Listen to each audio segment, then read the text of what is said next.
A very good evening to all the participants of this DTRTI Lucknow webinars 2021. And today, on 7th of November 2020, we are presenting to you Bills of Exchange and Promissory Notes Part 1 as part of the Bookkeeping and Accountancy series of webinars being delivered by DTRTI Lucknow. A warm welcome to you all. Friends, in this webinar, we will understand what bills of exchange are, what promissory notes are, what are their features. We will understand how to account for the issue of the bills, acceptance of the bills, discounting of the bills, maturity and endorsement of the bills in both the books of the drawer of the bill as well as the drawee of the bill. We will also learn the technique of accounting for accommodation bills and also how do we treat the case of insolvency as well as the case of the early retirement of the bill. So, as a broad overview, two types of bills are going to be considered. One is the bills of exchange, other is the promissory note. Now, within the category of bills of exchange, we'll be considering two types of bills of exchange: normal trading bills and accommodation bills. And we'll be studying the bills of exchange under various categories as mentioned here. So all these topics will be covered as which are mentioned here in this webinar and subsequent webinars relating to this topic.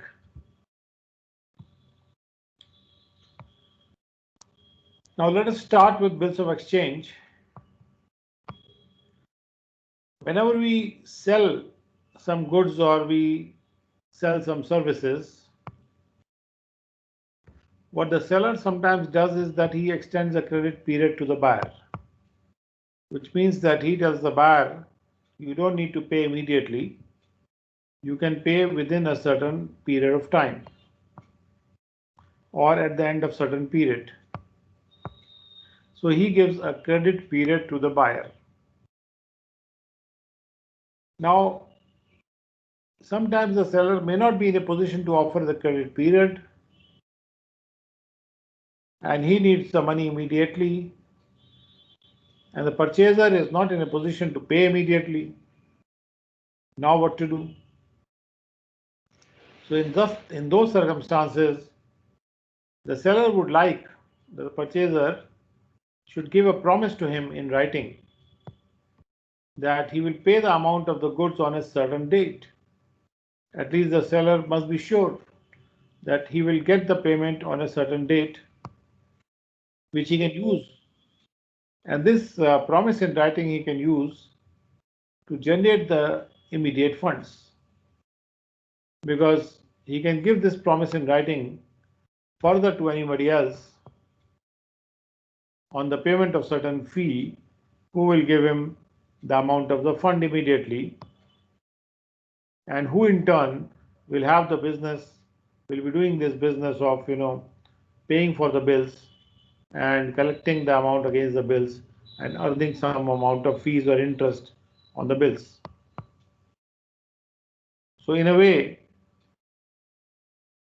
the companies or banks who are making the payment against the bills immediately, charging certain fees or interest, they can make more profit than are ordinarily available in the business or in the business of banking, or when funds are loaned out on interest. For example, if the interest rate going on is 10%, maybe in the bill discounting business, they may earn 15% or 20% or even more. So bill discounting business could be a profitable business. Bill discounting business means taking the bill in custody, making the payment immediately after deducting certain fees or interest, and then when the date for payment of that bill comes, whoever has signed that bill, from that person, the discounting company will go to that person and collect the payment from him. So these bills of exchange are something which is common in the commercial practice. So commercial practice has so developed that these written promises which are given by the purchaser to the seller that he will pay a certain amount on a certain date. This promise is being treated as a valuable instrument of credit.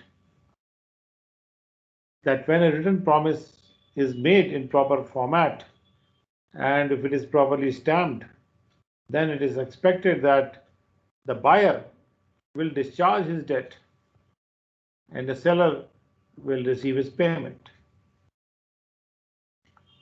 The buyer will, whatever debt he has incurred, he will discharge it on that particular day. That means he will make the payment on that particular day and finish off his debt. And debt because that credit period has been given to him, and the seller would thereby receive the payment. Now, commercial practice has developed in this way that these written promises, when they are made in the proper format and when they are properly stamped, they become very valuable instruments of credit. And these instruments of credit can be exchanged from one hand to the other hand. Now, this has become commercial practice because written promises are often accepted by the banks, and banks are advancing money against those written promises. Also, these written promises can be endorsed, that is, can be passed on from one person to the other person. Now, this written promise is either in the form of a bill of exchange or this written promise is in the form of a promissory note. So now let us see what a bill of exchange is. Bill of exchange, definition of bill of exchange is that it is an instrument in writing or a document in writing containing an unconditional order. Unconditional means there is no condition attached to it, signed by the maker of the bill, directing certain person to pay a certain sum of money only to or to the order of a certain person, only to the certain person or to the order of certain person or to the bearer of the instrument. So let us understand the meaning of the term bill of exchange by this definition. First thing that, and we can go on seeing the characteristics side by side. First thing coming out from this definition is that a bill of exchange, it is an instrument in writing. So it must be in writing. Number two, there is an unconditional order signed by the maker of the bill. So there is a person who has made the bill. So normally, the seller is the maker of the bill and buyer is the acceptor of the bill. So the maker of the bill directs certain person, certain persons means the buyer in our case, he directs the buyer, the seller directs the buyer, the seller is the maker of the bill, and he directs the buyer of goods to pay a certain sum of money only to a person or on the order of certain person or to any bearer of that instrument. Bearer of the instrument means anybody who has that instrument in his possession. So the order is made to the purchaser that you have to pay a certain sum of money either to me or to this person who is my authorized representative, or to anybody who has this instrument in his hand, who is the bearer of the instrument. Now the maker of the bill signs that bill, gives it to the person who is a purchaser, and the purchaser will accept that bill. Once the purchaser accepts the bill which is made by the seller, it becomes the purchaser's duty to make the payment of that sum of money for which the order was given by the maker of the bill, because the purchaser has accepted the bill. So he has to make the payment of certain sum of money on a certain date. So when such an order is accepted in writing, this order, which is an instrument in writing, is accepted in writing on the face of the order itself. So on the face of the order itself, this order is accepted in writing, and then it becomes a valid bill of exchange. It becomes a bill of exchange only on its acceptance, not on its making. So first it is prepared or it is made, and then it is accepted. And when it is accepted, then it becomes a valid bill of exchange, not before that. Now let us say that A has ordered B, A who is the seller, he has ordered B to pay 50,000 rupees for 3 months after date. For 3 months after date, that is normally the language used, which means that after 3 months you have to pay a certain amount of 50,000 rupees. And when B accepts this order, and when B will accept this order by signing his name on the face of the order, then it will become a bill of exchange. So we can say that bill of exchange has the characteristics like it should be in writing, there should be date on it on which it is being made, and the date should also be when it is accepted. It must contain an order to pay a certain sum of money, and there should be a promise to pay which must be unconditional. So promise to pay here must be unconditional. There should be no conditions attached to it. The money must be payable to a definite person, or to the order of a definite person, or to the bearer of the instrument. And the draft must be accepted for payment by the party to whom the order is made to pay that certain sum of money. So acceptance of this draft is important, and when it is accepted, then only it becomes a bill of exchange. Moreover, it should be properly stamped, and the payment must be in the currency of that particular country where it is made. Now, that party who makes the order or who makes the bill is known as the drawer of the bill, that he has drawn the bill. The party which accepts the order is known as the acceptor of the bill, and the party to whom the payment has to be made is known as the payee. The drawer and the payee can be the same person also, because the drawer is drawing the bill because he wants to get the payment. So, but the drawer and the payee can be the same person, or they may be different also. A bill of exchange can be passed on to another person by endorsing it on the face of it. Endorsement on a bill of exchange is made exactly as it is done in the case of a check. The endorsement of the check and the endorsement of the bill are identical in nature. So the liability on the bill is of the acceptor of the bill, because he has to make the payment. And if he does not pay, the holder of the bill can recover the amount from any of the previous endorsers also, or from the drawee. That is the condition. A person has accepted the bill, but he does not pay.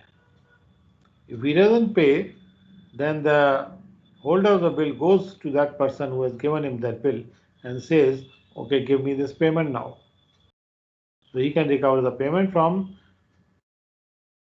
previous endorser who has given him the bill. Sometimes it may happen that bill of exchange is drawn for foreign trade. So such a bill will be known as a foreign bill of exchange. A foreign bill of exchange is drawn in one country and is payable in another country. The drawing of the bill happens in one country, the payability of the bill is in another country, and is generally drawn up in 3 copies or triplicate, wherein each copy is sent by separate post, so that at least one copy will reach the intended party. It is prepared in 3 copies, and each copy is sent by separate post, just to ensure that it reaches the intended party, and payment will be made only on one of the copies, not on all the 3 copies. And when such payment is made, the other copies immediately become useless. And there is section 12 of the Negotiable Instruments Act, which provides that all instruments which are not the inland instruments, or which are not the inland means our country instruments, within the country instruments are foreign instruments. So that is the definition of a foreign instrument. So foreign bill of exchange is drawn in one country, it is payable in another country.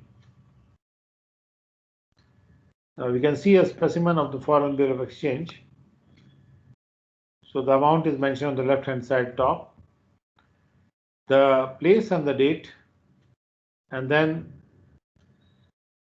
how many days after the date of the issue of the date of the bill it will be payable. So 90 days after the date of this bill, first bill of exchange, second and third of the same tenure and date being unpaid. It is mentioned here that it is going to be prepared in 3 copies. So only one will be paid and the other 2 will not be paid. Pay to the order of, so it has to be paid to order of Messrs. Vincent, John and Associates, London. How much amount? The sum of rupees 11,50,000 only, which will be the value received. So that is how it is prepared, that is language. The value which has been received will be paid. It is being certified here that the acceptor of the bill has received a value of 11,50,000 rupees, and therefore he will be paying after today within 90 days, or not within 90 days, 90 days after today's date, the sum of 11,50,000 rupees, and he will pay to the order of Messrs. Vincent, John and Associates. So the payment will not be made to any particular person, it will be made to the order of Messrs. Vincent, John and Associates, and of course the payment would not be made to any bearer of the instruments. Of course, it can be specified in the bill itself if it has to be paid to the bearer of the instrument also. But in this case, it's not like this, and normally in the foreign bill of exchange, they are made payable on the order of a certain party. Now let us see some examples of foreign bills. But before that, we can see that this bill is going to Wallis Sons, Messrs. Anox, Birmingham, UK. That is the address, and it will be accepted by Wallis Sons here, who is a drawee, and drawer of the bill is Messrs. Ionex, Birmingham, UK, and a stamp would be put here, and when the bill is accepted, the signature of the drawee would be here. So the bill is addressed to Wallis and Sons by, it is drawn by Messrs. Ionex of Birmingham, UK. Now let us see some examples of foreign bills. The first example is a bill which is drawn in India on a person resident outside India, It is drawn in India. It is drawn on a person resident outside India and made payable outside India. Then a bill which is drawn outside India on a person resident outside India, that is also a foreign bill. The bill which is drawn outside India and made payable in India, that is also foreign bill. And a bill drawn outside India and made payable outside India, that is also a foreign bill. So these are some examples of foreign bills. Particularly, we must note the bill drawn outside India on a person who is resident outside India itself.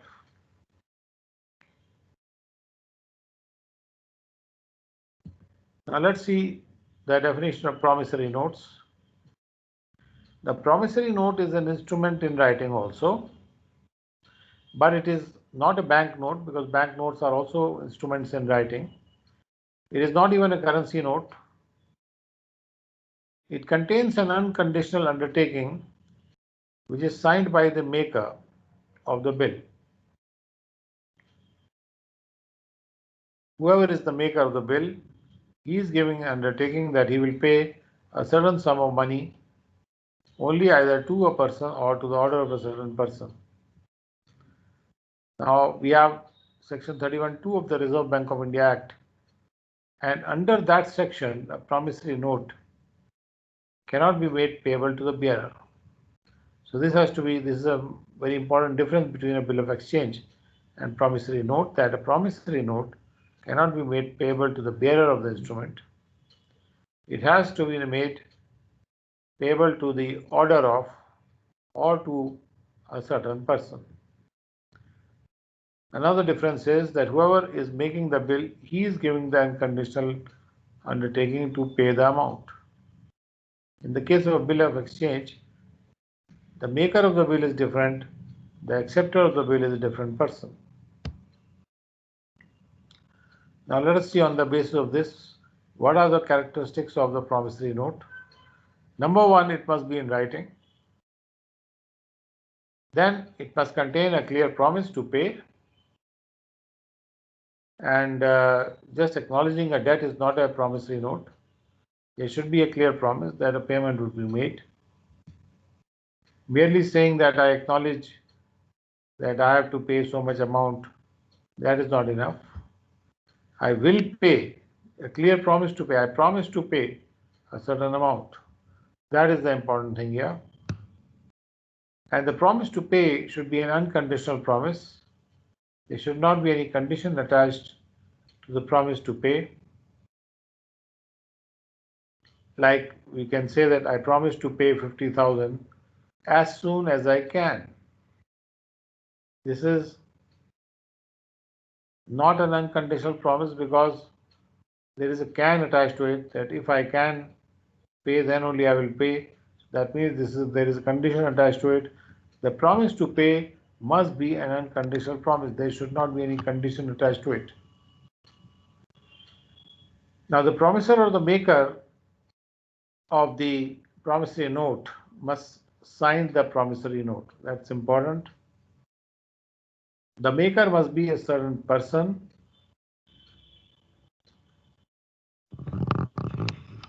So whoever can be treated as a person will be the maker, can be the maker of the bill, can be the maker of the promissory note. The payee must also be certain. The maker of the bill must also be a certain person. Certain person means he should be an identified person. And the payee also must be a clearly identified person. Person doesn't mean that it should be an individual. It could be any entity also. The sum which is payable must be certain, means how much sum is payable. It should be clearly mentioned there. There should be certainty about the sum payable. So there should be a certainty about who is the maker. There should be certainty about who is the payee, and there should be a certainty about the sum or the amount which is payable. For example, when we say I promise to pay rupees 50,000 plus all fine, So we are not specifying the fine here. So this is not a this cannot be a promissory note because there is no certainty about the payment, exact payment, how much it is. That is not certain in this case. So the sum payable must be certain. There should be a certainty about the sum which is payable. Then the payment must be in legal currency of the country. And it should not be made payable to the bearer, because making payable to the bearer is not allowed by the Reserve Bank of India Act in case of a promissory note. Now there should be a proper stamp also, and the promissory note does not require acceptance, just as bill of exchange requires an acceptance, but the promissory note does not require any acceptance of it. Now let us see a specimen of a promissory note. The specimen of the promissory note is something like that. There is an address on the right side top. The amount is mentioned on the left hand side. 3 months after date, I promise to pay Priya. 3 months after date means after the date of this promissory note. After 3 months of that, I promise to pay a certain person. Priya is a certain person, or on his order to any other person, whoever Priya says that pay to that person, the sum of 10 lakh only for value received. It is being certified that value has been received, and this sum of 10 lakh rupees will be paid. And this has been addressed to Priya because Priya is the payee in this case, and the address of Priya is mentioned, and there is a stamp. Of course, the maker of the bill has to sign it on the right hand side. So Priya is the payee here. This is how a specimen of the promissory note will look. So if you were to count the differences between bill of exchange and promissory note, just as a matter of revision, though we have already gone through the characteristics of both the instruments. So let us see the differences between the bill of exchange and promissory note. Now, the bill of exchange contains an unconditional order. It is an order to pay. A promissory note contains a promise to pay, not an order to pay certain sum of money. Now, in case of bill of exchange, there are three parties: drawer, drawee, and the payee. In the case of a bill of exchange. But in case of a promissory note, there are two parties. One is the maker and the other is the payee. In case of a bill of exchange, the bill is paid by the acceptor. The payment has to be made by the acceptor of the bill. In case of a promissory note, the payment is to be made by the maker of the bill, maker of the promissory note. Now, in the case of a bill of exchange, normally the bill is drawn by the creditor. Creditor is that person to whom the payment would be made, or who expects the payment to be made to him. Whereas in the case of a promissory note, the note is made by the debtor, because debtor is giving a promise that I will pay. In the case of a bill of exchange, it is drawn by the creditor and it is accepted by the debtor. A drawer and the payee may be the same person in case of bill of exchange, may be and may not be, both the things are there. But in case of promissory note, the maker of the promissory note and the payee have to be different persons. In case of a bill of exchange, the liability of the drawer of the bill is a secondary liability and a conditional liability, because the drawer of the bill, whoever has drawn the bill, his liability is not primary liability of the drawee of the bill. But in case of a promissory note, the liability of the maker is the primary liability and it is absolute liability. There is no condition attached to it. In the case of bill of exchange, the liability of the drawer is conditional because it is conditional upon the drawee not making the payment. Now, bill of exchange can be accepted conditionally, but a promissory note cannot be made conditionally. This is also an important difference, that in case of a bill of exchange, it can be accepted conditionally, that I accept the bill on this condition.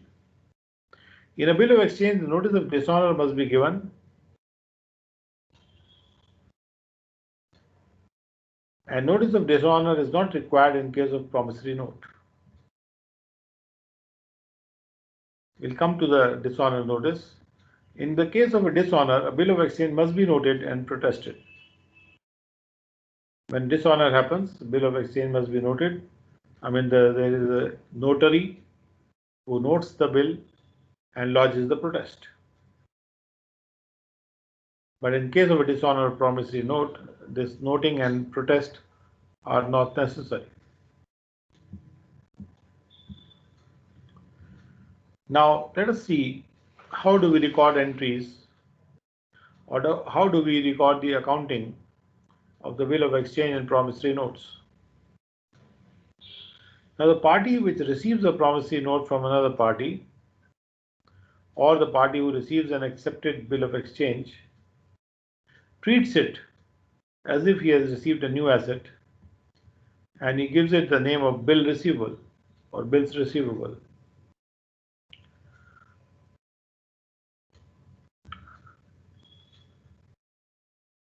Because this bills receivable is something on the basis of which he can get the payment on the due date. The party which issues the promissory note or accepts a bill of exchange will treat it as a new liability under the heading of bills payable, because that bill is payable, or the amount is payable on that bill by the party who has issued the promissory note or who has accepted the bill of exchange. Because in the case of bill of exchange, the party who is accepting the bill of exchange has to make the payment, not the party who is drawing the bill or who is making the bill. So let us see, first of all, what are the entries to be made in the books of accounts of that party who receives the promissory notes or who receives a bill of exchange.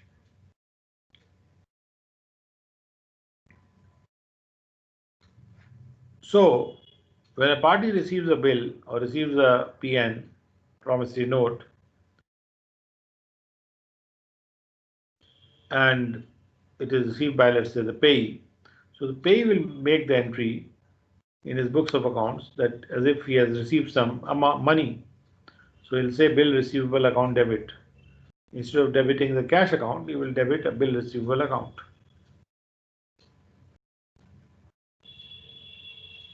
And he will debit the drawee of the bill or the maker of the note. Because the drawee of the bill has given him the bill after drawing, and the payment will have to be made by the drawee on the due date. Now what happens? Let us say that A accepts a bill of exchange. For example, we are taking an example here. Now let us say that A accepts a bill of exchange which is drawn on him by B. B has made the bill and B has drawn the bill, and in that bill he has drawn it on A. That means that A is the drawee of the bill, and A has accepted the bill because it has been drawn on him, and he has accepted the bill because he has undertaken to make the payment which is mentioned in the bill. In the books of B, who is the drawer of the bill, A has accepted the bill So in the books of B, the entry will be credit to A, because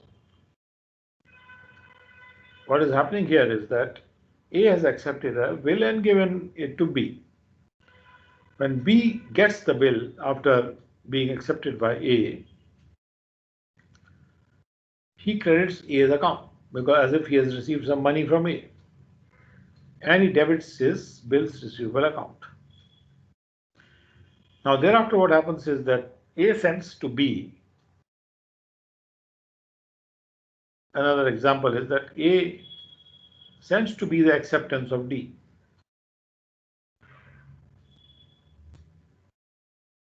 The bill has been accepted by D and A sends it to B. So in this case also the entry in the books of B, because A has sent it to B, in the books of B, B will make the entry that he has received a bill. So bill receivable account debit, and here also he will credit A. Why he will credit A? Because A has sent the bill to him, though it is accepted by D. Although bill has been accepted by D, it does not mean that he will credit D here. Why is not crediting D, though D is supposed to make the payment of the bill? Because B owes some money from A. So instead of giving that money to B, which was owed from A, what A does is that he gets a bill which is accepted by D. He has a bill with him which is accepted by D, and he gives this bill in lieu of the money that he was supposed to give to B. And therefore,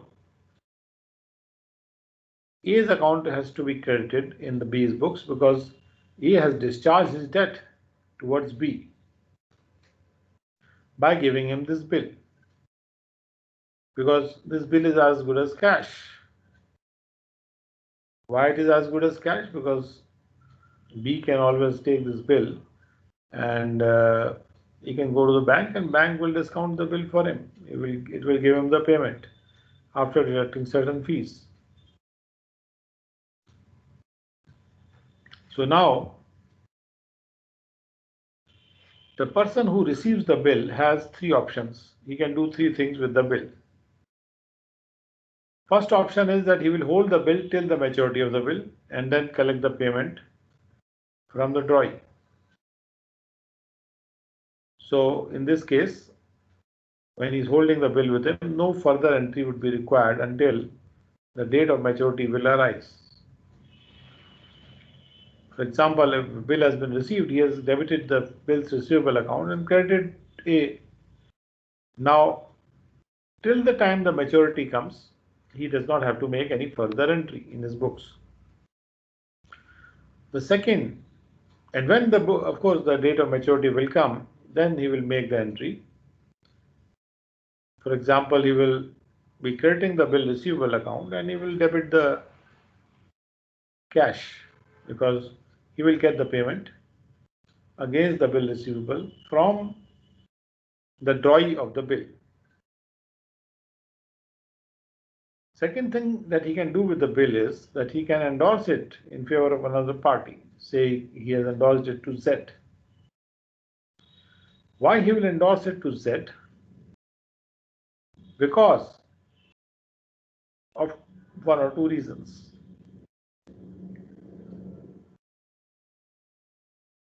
He is supposed to make a payment to Z, let us say. So instead of making the actual payment of cash to Z or a payment by check, what he does is that he has got the bill with him, so he will just endorse it in favor of Z. In this case, once it is endorsed to Z, Z will collect the amount against that bill from the drawee of the bill on the due date. So in this case, the entry will be to debit the party which now receives the bill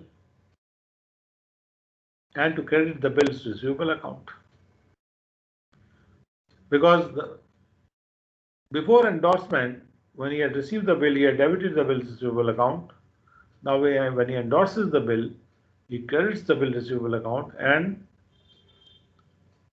he debits that party to whom he has endorsed the bill. For example, if he has endorsed it to Z, then he will debit Z and credit bills receivable account. Now, third thing that he can do is that he can take the bill to the bank and he can discount it with the bank. The bank in turn will deduct a certain sum of money, either in the form of a discount or a fees or interest or whatever it is, and pay to the person the rest of the money after deducting the said amount. Now here, the entry that will be made is bank account debit, because the money has been received from the bank, and discount account debit also because there is a certain loss being made here to the extent of the amount which is deducted by the bank, and the bills receivable account is being credited here. Because when the bill was received, the bill receivable account was debited. Now when the bill is discounted with the bank, the bill receivable account is credited. The bank account is debited and the discount account was debited for the amount of the discount.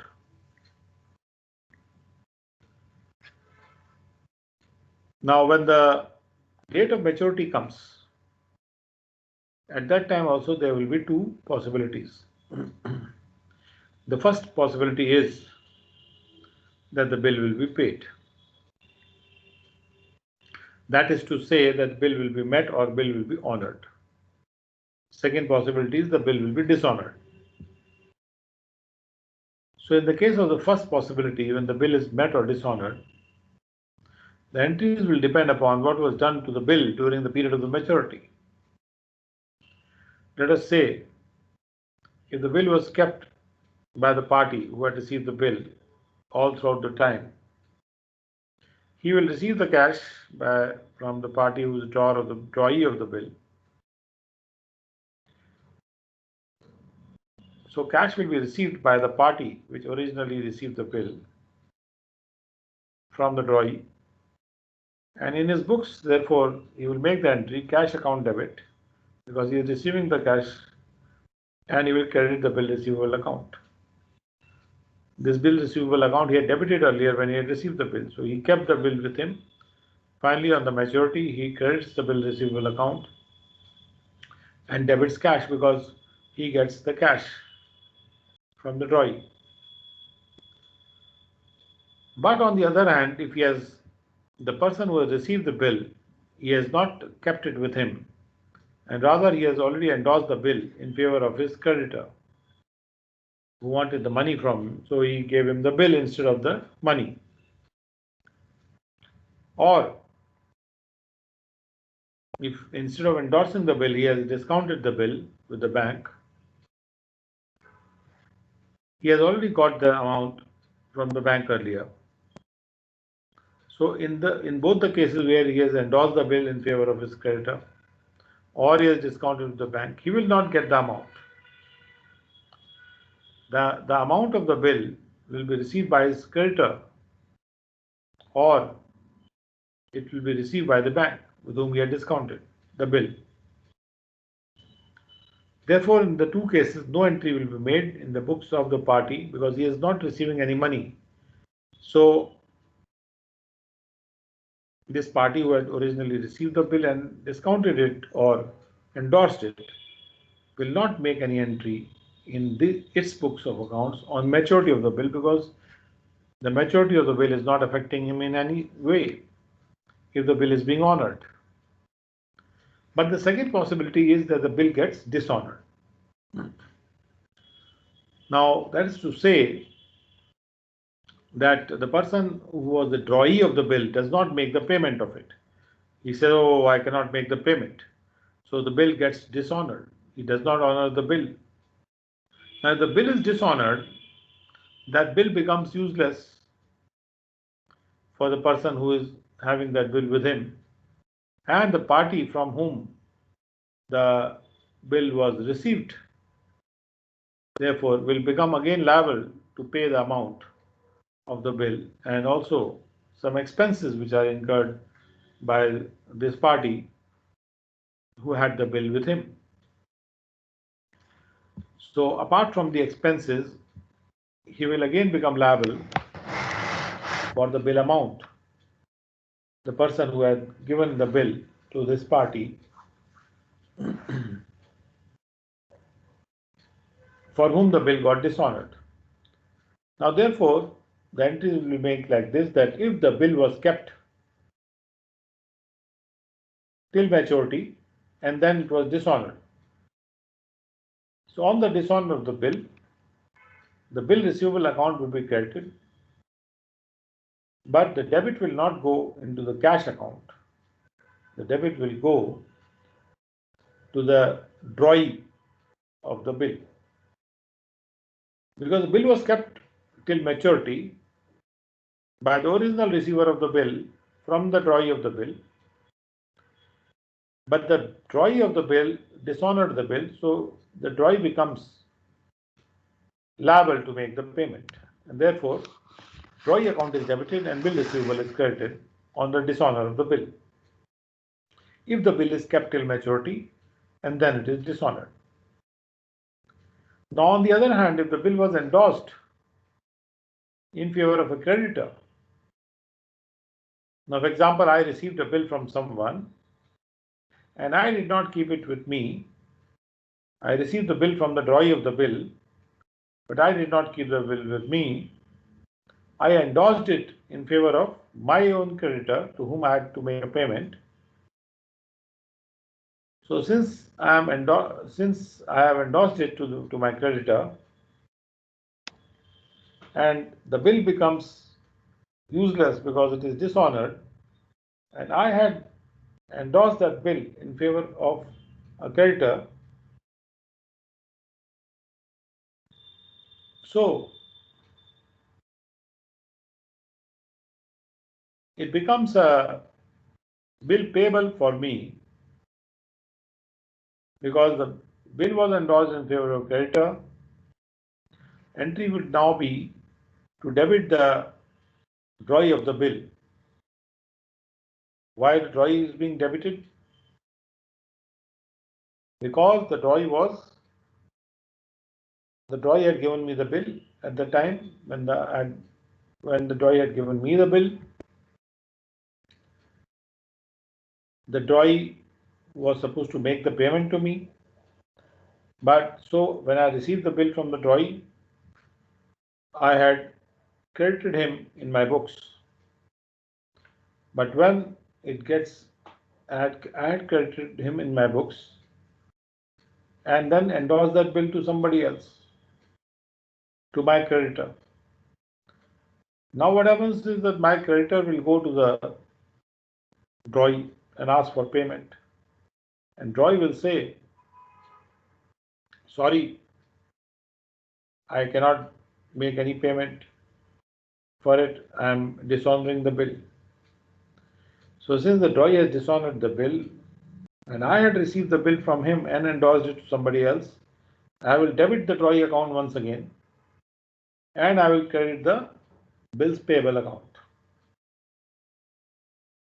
So this is a bill which is payable by me. Why it is payable by me? Because I had given it to my creditor. So now my creditor will come to me and he will say that this bill has got dishonored.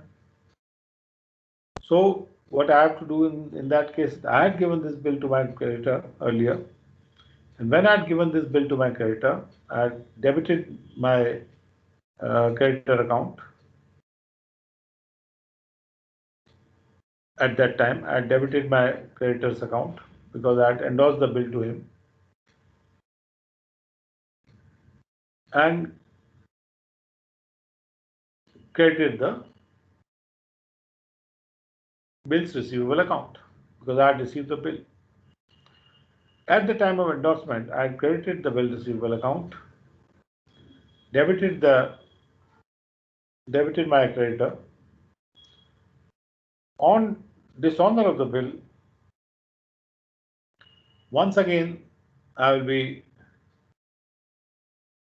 crediting my creditor because that payment has to be now made to the creditor. I'll be crediting my creditor and I'll also be crediting the bills payable account, and I will be debiting the drawee or the maker of the note because now I have to collect this amount from the drawee. The drawee has dishonored the bill. So in my books, I will be crediting the bills payable account and debiting the drawee in this case. Now supposing the bill was discounted with the bank by me and the bill gets dishonored, now what will happen? The bank will collect its money from me. Bank will say, oh, the bill you had given me, it is dishonored. So my bank accounts will be credited and I will debit the drawee in this case. So here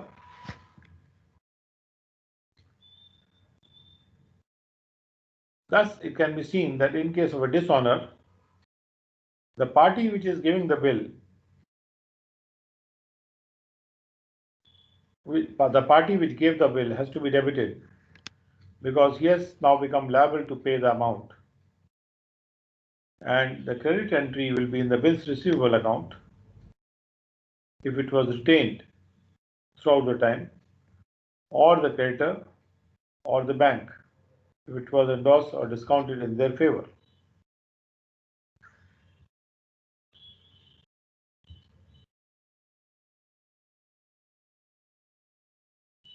So now let us go to the next aspect of it, which is the term of the bill.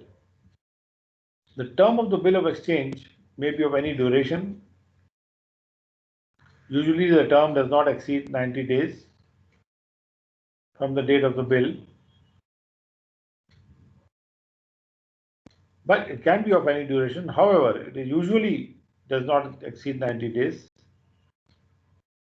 but it can exceed 90 days also, though usually it does not exceed 90 days. Now, when the bill is drawn after sight, if it is mentioned on the bill that it is being drawn after sight, it means that the term of the bill begins to run from the date of the sighting, or when it is seen. That is when the bill is accepted. Date of sighting is the date when it is accepted. Sometimes the date of acceptance may be different from the date of the making of the bill. So when it is after sight, the term of the bill starts from the date on which it is cited, or when it is seen. When the bill is drawn after date, then the term of the bill will begin from the date of the drawing of the bill, or when it was made. Now the date on which the term of the bill terminates is called the expiry date or the due date of the bill. And then there is a condition about grace period. So every instrument which is payable otherwise than on demand is entitled to a 3 days of grace. So an instrument which is payable on demand is not entitled for any grace period, but otherwise an instrument which is not payable on demand gets a grace period of 3 days. Now, therefore, what is the date of the maturity of the bill? The date which comes after adding 3 days. We are going to add these 3 days to the expiry or due date of the bill to calculate the date of maturity. The maturity of a promissory note or a bill of exchange is the date. Maturity means on the date on which it falls due, when it has to be paid. Every promissory note or bill of exchange gets matured on the third day after the date on which it is expressed to be payable. When it is said that it is payable on that particular day, it will get matured on the third day after that day, because allowing for the 3 days of the grace period, except when it is expressed to be payable on demand. So if it is payable on demand or at site or on presentment, then this 3 days grace period is not given. Apart from these three conditions, the bill gets a 3 days grace period. Now let us see what is the bill at site. Bill at site is an instrument in which no time for payment is mentioned. It is just a bill at site.